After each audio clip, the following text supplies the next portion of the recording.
આપણે બનાવીશું ફરાળી સૂકી ભાજી. તો એના માટે મેં અહીંયા 500 ગ્રામ જેટલા બટેકા બાફીને તેલ લઈ લીધું છે.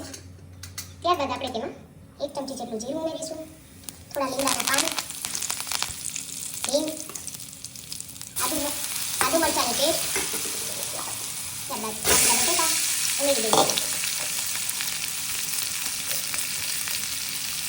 હવે આપણે તેમાં થોડી હળદર, સ્વાદ અનુસાર મીઠું અને ગુજરાતી હોય એટલે થોડી ખાંડ ઉમેરી સારી રીતે મિક્સ કરી લઈશું.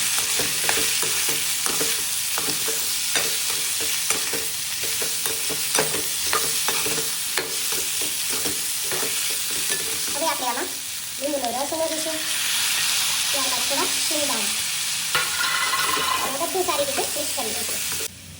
બધું સરસ રીતે મિક્સ થઈ ગયું છે તો ગેસની ફ્લેમ બંધ કરી દઈશું. તેના પર આપણે ધાણા ભાજી છાંટી દઈશું.